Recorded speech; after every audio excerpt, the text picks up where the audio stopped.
Dreams are the facts from which we must proceed. Are dreams the result of random brain activity, or a byproduct of the mind accumulating memories? Are they the expression of suppressed hopes and desires, as Sigmund Freud proposed? Or is there something more deep and significant to dreams that many people nowadays overlook? Carl Jung believed there was. And in this video, we will look at why dreams are important for our mental and physical health, as well as how the art of dream interpretation may refresh our lives. Dreams are impartial, spontaneous products of the unconscious psyche, outside the control of the will. They are pure nature. They show us the unvarnished, natural truth, and are therefore fitted, as nothing else is, to give us back an attitude that accords with our basic human nature when our consciousness has strayed too far from its foundations and run into an impasse. Dream interpretation was an essential component of Jung's therapeutic method. He investigated at least 80,000 dreams, according to his own estimate. Jung noted in his seminar on dreams that dreams are messages sent up from the unconscious.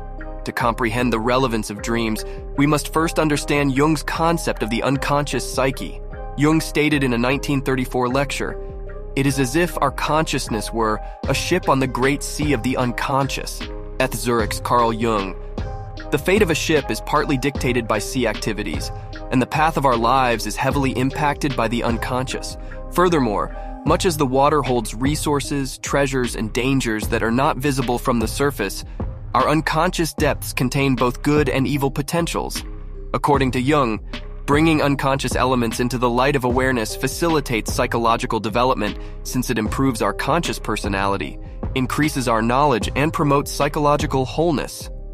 One does not become enlightened by imagining figures of light, but rather by making the darkness conscious. Alchemical Studies, Carl Jung. Dreams, more than any other phenomena, can help in this process because they operate as a window into the unconscious mind, or as Jung puts it, the dream is a spontaneous self-portrayal in symbolic form of the actual situation in the unconscious. The dream is specifically the utterance of the unconscious. Paying attention to our dreams, and so making more of the unconscious conscious, has numerous advantages. One of these is that dreams convey insights that we are unable or unwilling to see in waking life. The darkness which clings to every personality is the door into the unconscious and the gateway of dreams from which those two twilight figures, the shadow and the anima, step into our nightly visions or, remaining invisible, take possession of our ego consciousness.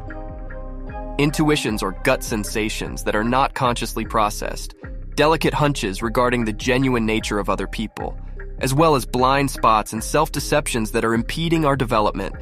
These are all examples of insights revealed by our unconscious in dreams. This power of a dream to reveal facts ordinarily unavailable to waking consciousness is why, in the words of Jung, the dream has been regarded throughout history as a truth-telling oracle. Alternatively, as Jung elaborates, the unconscious is the dark being within that hears what our conscious ears do not hear and sees what our conscious eyes do not perceive. We only become aware of this unheard hearing, this unseen seeing, when the unconscious sends us these forgotten images in dreams. Dreams, as windows into the unconscious, also offer us with information about our body's health or illness, because the unconscious is inextricably linked to the biology of the body and is involved in the regulation of organ function.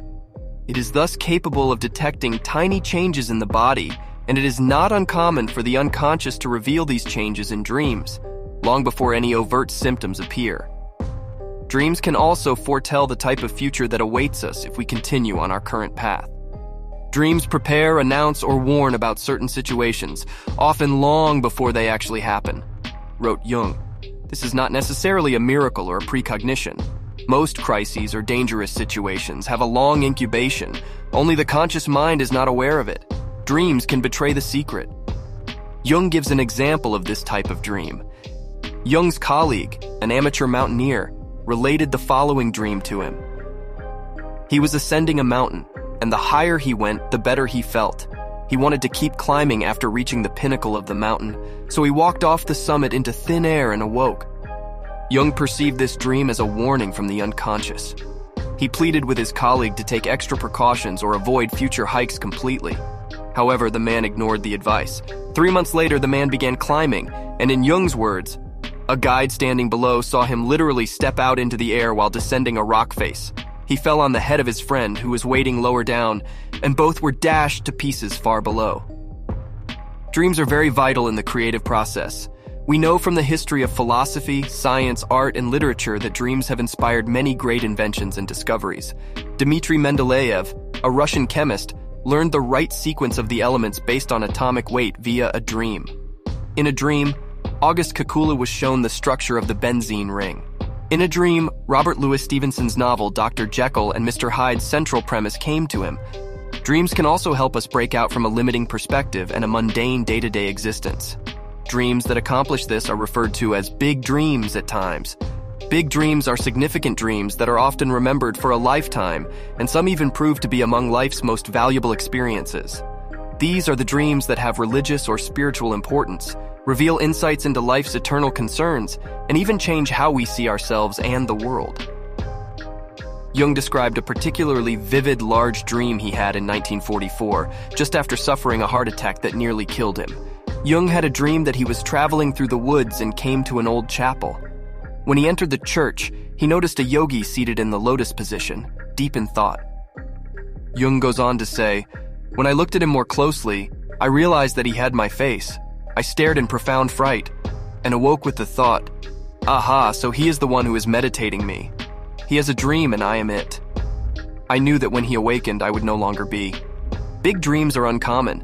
The majority of people only have a few of these. The dreams that dominate our sleeping hours are what Jung referred to as compensatory dreams. Such dreams serve to compensate for the one-sidedness, faults, deviations, or other flaws of our conscious attitude. The more our conscious mind is ill-suited to reality and the more we avoid life's obligations, the more we will be visited by compensatory dreams. A few instances will help to grasp what compensatory dreams are. A man who is not completing his responsibilities as a father will experience dreams in which his children despise him in order to make him aware that he is evading one of life's most crucial obligations. A woman who is overly identified with her persona or social personality will have dreams about committing crimes or engaging in immoral behavior, allowing her to glimpse the shadow or unconscious dark side of her personality, which she must integrate in order to become a more complete character. Or as he enters middle age and stays dependent on his parents, he will have dreams in which he is portrayed as a helpless child or as being suffocated to death, causing him to become aware of the terrible position that his lack of independence is creating. But if dreams are important signals from the unconscious, why are they so difficult to interpret? Why doesn't the unconscious communicate these messages to us in a way that our conscious mind can comprehend? While the conscious mind is capable of rationality and logic, the unconscious mind is irrational by nature. It does not follow logical laws and communicates largely through symbols rather than words. Dreams are mysterious because the conscious and unconscious minds speak in separate languages. However, just because we may not fully comprehend the significance of the symbols shown to us in dreams does not mean that they do not have an impact on us. Dreams, like fairy stories, mythologies, religious teachings, and rituals, transcend intellectual understanding but have impacted humans for thousands of years. To better comprehend dreams and their effects, we should develop a habit of recording them first thing in the morning because they fade fast as we go about our daily lives. When we come upon a dream that we believe is very meaningful, we can engage in what Jung referred to as dream amplification. Reflecting on the dream and weaving ideas, concepts, and associations around it are all part of amplifying it. This could include recalling memories that we believe are related to the dream, allowing our intuition to freely speculate on its meaning, or considering whether the dream is related to a task we are not completing, or if it is compensating for an unsuitable conscious attitude toward life's demands. Knowledge of mythology and religion can help with interpretation of a huge dream because big dreams are often formed of recurring symbols and motifs found cross-culturally in religions and mythologies. If we pay more attention to our dreams and commit more time to comprehending them, we will have a powerful antidote to many of our age's collective illnesses. For, according to Jung's analysis, much of what afflicts modern society, whether it's endemic levels of neurotic illnesses, mass delusions, widespread cowardice among the general population, and extreme susceptibility to propaganda, or sheep-like obedience to corrupt authority figures, is the result of a dangerous disconnect between the conscious and unconscious minds. Modern man has lost contact with his instincts, with basic aspects of human nature, and with millions of years of common sense wisdom. Because dreams let us connect to this primordial ground of our being, paying attention to our dreams can help us find the inner strength and intuitive insight we need to live in a sick society. As Jung explains, dreams are impartial, spontaneous products of the unconscious psyche outside the control of the will, explains Jung. They are pure nature. They show us the unvarnished natural truth and are therefore fitted as nothing else is, to give us back an attitude that accords with our basic human nature when our consciousness has strayed too far from its foundations and runs into an impasse.